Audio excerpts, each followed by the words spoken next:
البدع والأهواء، أهل البدع العقائدية وأهل البدع السياسية.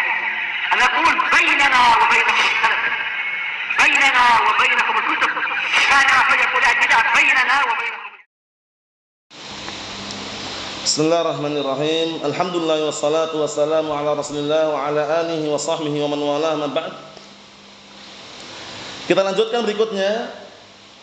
Matan bagian atas itu kalamnya Al-Imam Ibnu Qudamah rahimahullah, yang punya kitab disimak, matan bagian atas, yang tidak punya kitab didengarkan.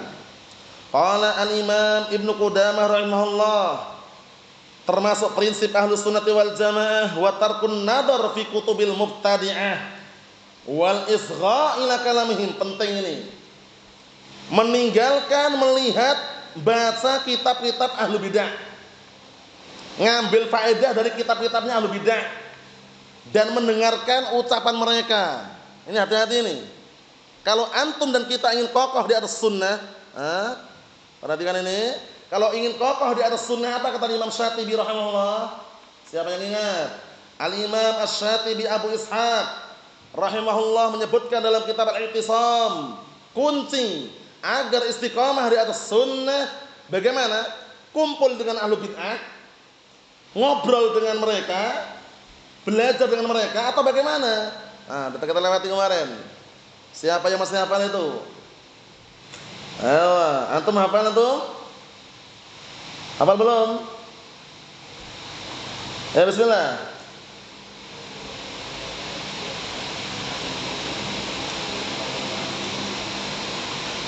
Wa tariqu ila sunnah. Dihafalkan itu. Al-bu'du an majalisi ahlil bid'ah huwa tariqu ila sunnah. Huwa tariqu ila sunnah.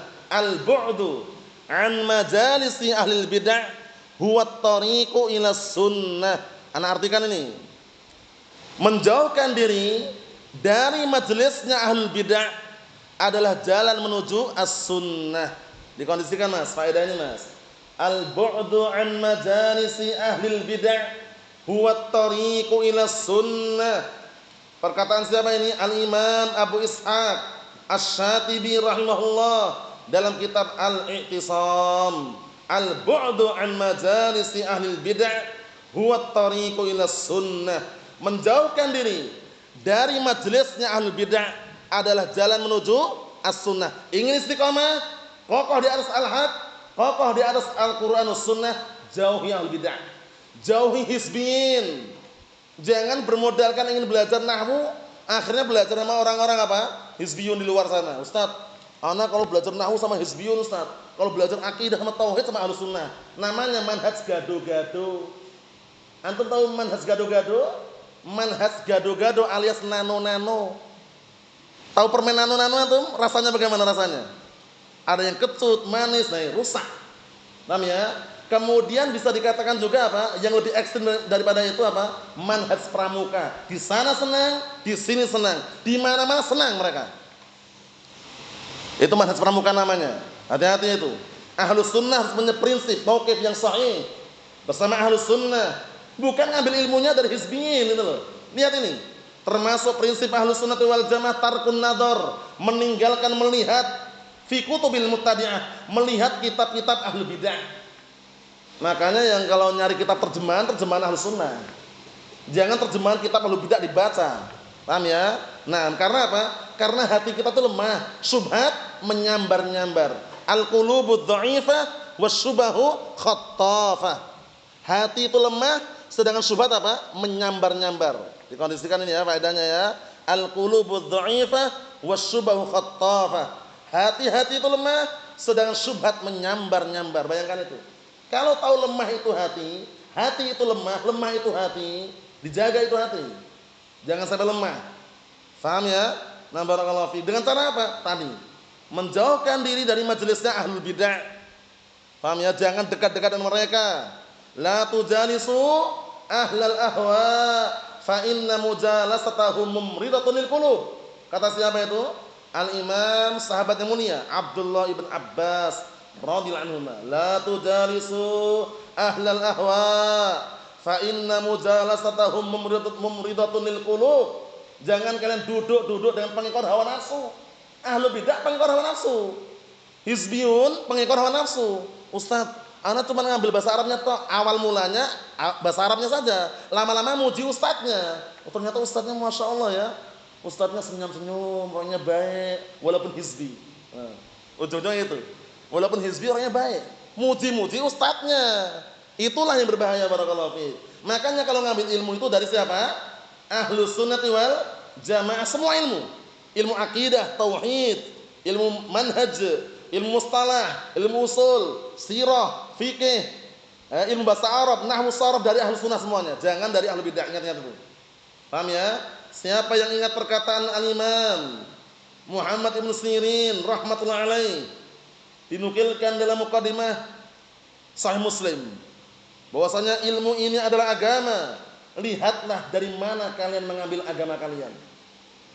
Bukan diambil ilmu dari hizbiyin, bukan ngambil ilmu dari ahlu bid'ah wad dhalal, bukan mengambil ilmu dari ahli lahwa, tapi mengambil ilmu dari siapa? Ahlus sunnati wal jamaah. Ingat-ingat itu. Karena di luar sana ada yang bermudah-mudah gitu. Kalau bahasa Arab ngambilnya dari hizbiyin katanya. Keliru, bahasa Arab pun dari ahli sunnah. Seadanya al-barakatu ma'as sunnah. Keberkahan bersama as-sunnah. Ingat-ingat itu. Al-barakatu ma'as sunnah. Keberkahan itu bersama as-sunnah.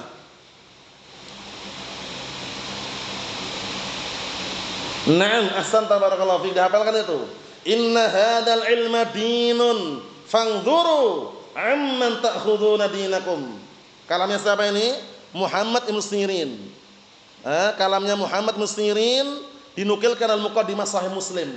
Inna hadzal ilma dinun fangduru amman ta'khuduna dinakum. Sesungguhnya ilmu ini adalah agama, lihatlah dari mana kalian mengambil agama kalian. Fayungdar ila ahli sunnah fayukhad hadithuhum, thumma yungdar ila ahli bid'ah fala yukhad hadithuhum. Dilihat, oh ternyata dari ahli sunnah ambil hadisnya. Dilihat lagi, ternyata dari ahli bid'ah tinggalkan hadisnya. Jangan bermudah-mudahan, harus punya prinsip yang kokoh, harus punya mauqif yang kuat, harus punya manhaj yang lurus. Jangan cuma bermodalkan yang penting kan akidahnya Ustaz. Akidah nomor 1 memang, tapi manhaj gak boleh gado-gado. Paham ya? Manhaj enggak boleh pramuka. Jangan bermanhaj bungloni. Tahu bungloni atau? Tahu hewan bunglon? Suka berubah-ubah warna dia. Kecuali warna putih. Kecuali warna putih. Sampai saat ini hingga jam segini, paham ya? Atau hingga detik ini ana enggak pernah jumpai bunglon nempel jubah putih dari putih. Kalau antum pernah lihat, tunjukkan putih loh, putih seperti jubah ini. Ana enggak pernah lihat. Paling-paling kalaupun putih, enggak putih sekali. Karena putih itu al-haq. Al-haq itu dipermisalkan seperti apa? Warna yang putih. Taraktukum ala misli al-bayda lailuha kanahariha la yazighu anha illa halik. Artinya apa? Aku tinggalkan kalian di atas cahaya yang putih terang benderang. Makanya orang yang modelnya kayak bungloni tadi, pindah-pindah berubah warna tadi, kalau nempel warna putih nggak berubah dia. Dia ingin mencampur adukkan al-haq dengan apa? Al-batil, nggak bisa. Paham ya? Al-haq al-haq. Paham itu? Naam, taraktukum ala mithlil bayda lailuha kanahariha. Aku tinggalkan kalian di atas cahaya yang putih terang benderang. Malamnya bagaikan apa? Seperti siangnya. Tidak ada yang berpaling dari cahaya putih tadi itu al-haq kecuali orang yang binasa. Mafhum? Nah, barakallahu fiik. Ini sekedar selingan karena banyak orang di luar sana zaman sekarangnya apalagi akhir-akhir ini yang penting akidahnya. Akidah memang penting memang. Manhaj enggak boleh gaduh-gaduh tapi. Karena manhaj itu kayak ittiba. Kita ittiba dengan siapa? Dengan Rasulullah SAW, para sahabat, tabi'in dan atba'ut tabi'in. Sedangkan akidah tauhid itu kaitannya dengan apa? Kita dan Allah Subhanahu wa taala. Mengikhlaskan mentauhidkan Allah taala. Tidak berbuat kesyirikan, tegakkan tauhid. Itulah yang namanya apa? Nah, barakallahu fiik, akidah yang sahihah. Tapi manhaj pastikan lurus. Sudah pahami ya? Akhlak bagaimana Abdullah akhlak?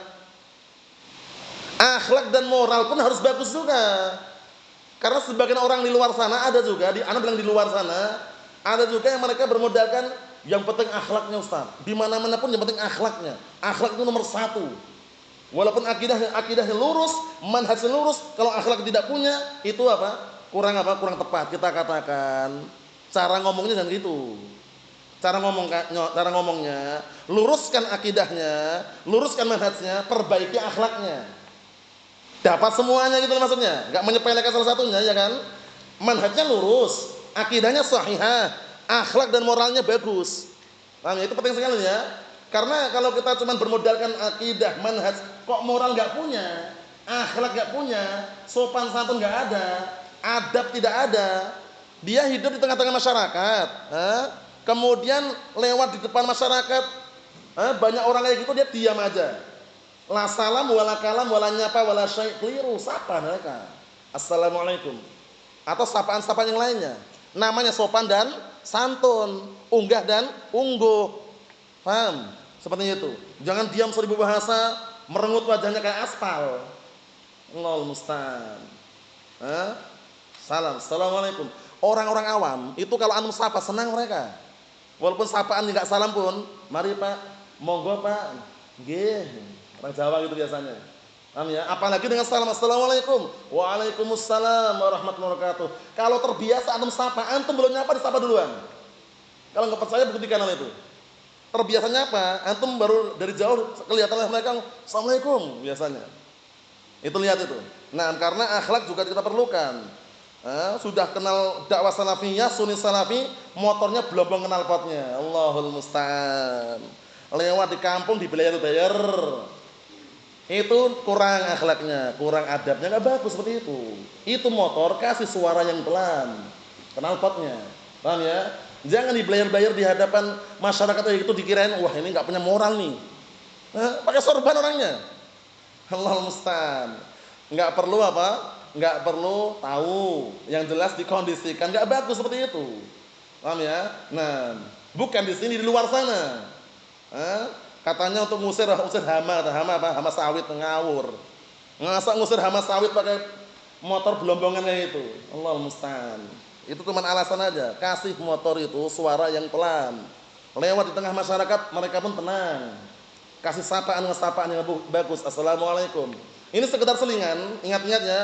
Ahlus sunnah wal jamaah ketika meluruskan manhaj dan akidah tidak lupa akhlak dan moralnya. Ingat-ingat tuh, akhlak bagus, moral bagus, akidah lurus, manhaj pun lurus. Mafhum? Naam, diambil semua aspeknya. Naam. Ikhwani fid din, a'azzani wa a'azzakumullah jami'an barakallahu fikum. Yang kedua apa? Wal isgha' ila kalamihim, dan tidak mendengarkan ucapan mereka. Oh, dia sunni salafi belajarnya mah hizbi. Belajarnya mah mubtadi'. Nah, hati-hati. Kalau udah sunni salafi, sunni mengikuti as-sunnah, salafi mengikuti para salaf. Siapa para salaf kita? Ubaidah. Siapa para pendahulu kita yang saleh? Siapa mereka? Sahabat, terus tabi'in, terus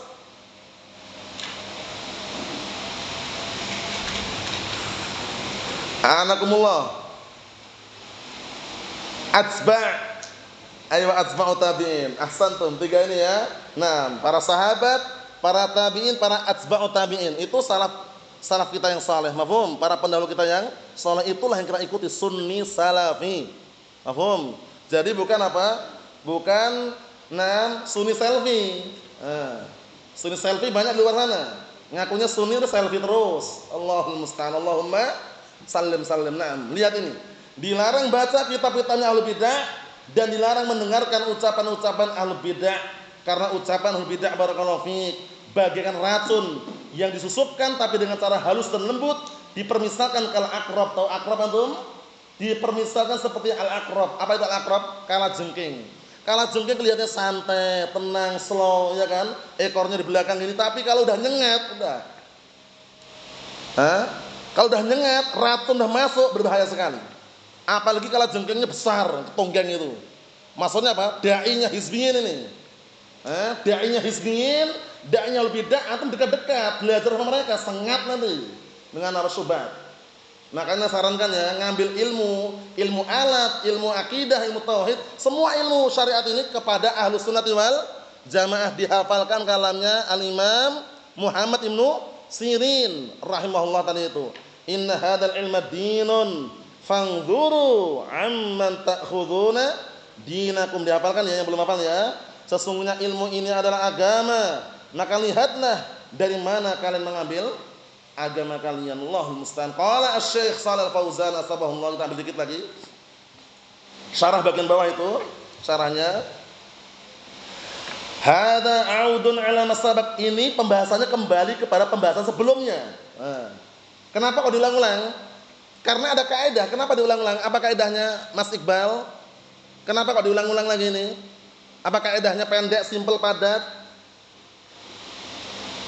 Untuk apa fungsinya kok diulang-ulang? Apa? Pendek kaidahnya. Ayo ucapkan. Jangan terbalik. Ayo, kullama takarrar taqarrara. Kullama takarrara. Ditulis itu pendek. Kullama takarrara.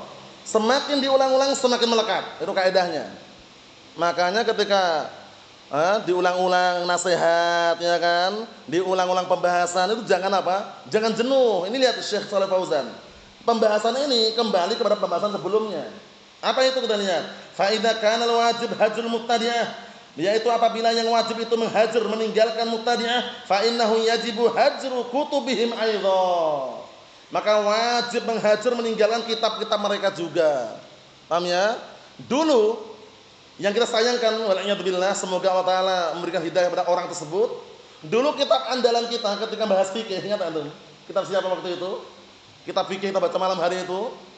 Kitabnya Syekh Muhammad bin Hizam. Masya Allah. Kita baca dia qala Syekh Muhammad bin Hizam. Kita baca waktu itu. Tapi ternyata gabung sama orang Hizbiyun. Sama pasukannya Muhammad Al-Imam yang damai dengan Syiah Rafidhah, bayangkan itu. Damai dengan Syiah Rafidhah. Bayangkan, Syiah Rafidhah damai. Damai. Karena damai itu imbasnya akhirnya Syiah Rafidhah pemimpinnya ngisi khutbah, ngisi muhadarah di pondoknya Muhammad Al-Imam ini. Darul Hadis Ma'bar. Masa ngisi di situ? Syiah loh padahal. Karena damai Syiah Rafidhah. Ahlus sunnah yang tidak damai banyak, tapi mereka hidupnya, dakwahnya tidak seleluasa mereka-mereka yang damai ini. Tapi bisa. Kata mereka Syiah Rafidhah di pemerintah, pemimpin Yaman, bukan pemberontak mereka. Mereka Syiah Rafidhah ini bukan pemimpin di sana, pemberontak, menguasai Sana'a, ibu kota Sana'a itu kuasai. Kok pemerintah gimana? Pemberontak, Anda lihat langsung soalnya. Paham ya? Kalau pemerintah aslinya kan Abdurrabih Mansur Hadir presidennya. Digulingkan, dirobohkan, kemudian apa barakallahu fiik, dikhianati, kemudian apa? Diusir oleh mereka-mereka di Syiah Rafidhah ini. Akhirnya kitabnya kita enggak baca kitabnya. Sudah kita tinggalkan. Syekh Abdul Razak An-Nahmi waktu datang ke Indonesia waktu itu, nah barakallahu fiik, beliau juga memberikan nasihat yang bagus itu. Ada yang bertanya, bagaimana Syekh? Apakah boleh kita baca kitab-kitabnya Syekh Muhammad Hizam hadahullah? Kata beliau, kitab-kitabnya itu setelah melenceng, gabung dengan mereka yang Hizbiyun, Hizbul Jadid, dikenal dengan Hizbul Ibanah, kelompoknya Muhammad Al-Imam dan Syiah Rafidhah ini barakallahu fiik, itu lebih pantas kitabnya dibakar di apa? Di tempat pembakaran apa roti katanya. Maksudnya enggak usah dibaca lagi. Wah, keras sekali, ekstrim katanya. Ekstrim mana? Kalau melihat seperti itu bukan ekstrim lagi, itu memang termasuk ciri khas Ahlus Sunnah wal Jamaah ketika sudah menyimpang dari manhaj Ahlus Sunnah wal Jamaah, kemudian datang nasihat, datang arahan, datang bimbingan, nolak, bantah, bangkang, ngayal, bandel. Itu bukan enggak ada nasihat itu. Akhirnya para ulama meninggalkan apa? Muhammad bin Hizam hadahullah. Lihat itu. Dan diganti kitab yang bagus lagi. Kitab siapa? Siapa yang kita baca pagi hari itu? Syekh Abdul Hamid Az-Zuquri asbahullah. Beliau punya 10 jilid. 10 jilid syarah Bulughul Maram itu. 5 jilid syarah Umdatul Ahkam. Ada penggantinya. Kemudian juga Syekh Zaid Al-Usabi. Ada kitabnya syarah Umdatul Ahkam 5 jilid juga. Masya Allah. Maksudnya apa barakallahu fiik? Maksudnya itu sekedar contoh. Jadi kalau kita meninggalkan ahlul bidah, tinggalkan juga kitab-kitabnya gitu loh. Mafhum salam Muhammad itu? Kalau kita meninggalkan ahlul bidah berarti tinggalkan juga apa? Kitab-kitabnya. Jangan dibaca kitab-kitabnya. Jangan diambil faedah kitab-kitabnya, ambil faedah dari Ahlus Sunnah wal Jamaah. Yang terakhir, perhatikan, li'annahum rubbama yakununa qad matu. Dikarenakan bisa jadi ahlu bid'ah tersebut sudah mati, walaisa hum baina adhurina, mereka tidak ada di hadapan kita, matu walakin kutubahum baqiyat. Mereka ahlu bid'ah sudah mati tapi kitab-kitabnya masih tersisa. Seperti kitab siapa? Az-Zamakhsyari, Mahmud Az-Zamakhsyari. Punya kitab namanya apa? Al-Kasyaf. Tafsir Al-Qur'an tapi di dalamnya penuh dengan apa? Tahrifat. Merusak itu pemahamannya. Hati-hati itu. Itu ternyata Ra'isul Mu'tazilah, pemimpinnya Mu'tazilah dalam masalah bahasa Arab itu. Mahmud Az-Zamakhsyari. Kitabnya jangan dibaca. Kalau bahasa Arab jago dia. Bahasa Arab dia jago dia, ahlinya dia. Tapi karena dia suka mentahrif Al-Qur'an, digelari nahwiyun shaghir. Bayangkan nahwiyun shaghir, dia ahli nahwi kecil tadi. Wailah dia aslinya pandai. Kita lihat dikit lagi, wa katsirun min kutubil mubtadi'ah baqiyatun. Dan kebanyakan kitab-kitab ahlu bid'ah itu masih tersisa. Fala yajuzu lil insan, disimak itu, maka enggak diperbolehkan bagi seorang al-mubtadi', pemula loh ya, alladzi laisa indahu ahliyatun, yang dia tidak punya keahlian, an yattali'a ala hadzal kutub, tidak punya keahlian untuk menelaah kitab-kitab ini, li'annahu yakhtar bima fiha wa tarawwaja alaih, dikarenakan nanti akan tertipu dengan apa-apa yang ada dalamnya, dan akan apa? Akan ada faktor seakan-akan melariskan kitab tersebut. Jadi dilarang itu. Paham ya? Dilarang. Naam. Dilarang untuk baca kitab al-bid'ah wad dhalal. Adapun yang sudah punya ilmu bagaimana? Perhatikan. Yang sudah punya ilmu, mapan ilmunya diperbolehkan tapi itu bantah. Baca kitabnya, ada kesesatan bantah itu boleh. Tapi yang masih pemula, belum punya ilmu, waspada, berhati-hati. Karena apa tadi? Asy-syubhu khattafah wal qulubu dha'ifah. Syubhat itu menyambar-nyambar, sedangkan hati itu sangat lemah. Nasallahu as-salamata wal afiyah. Walhamdulillahirabbil alamin.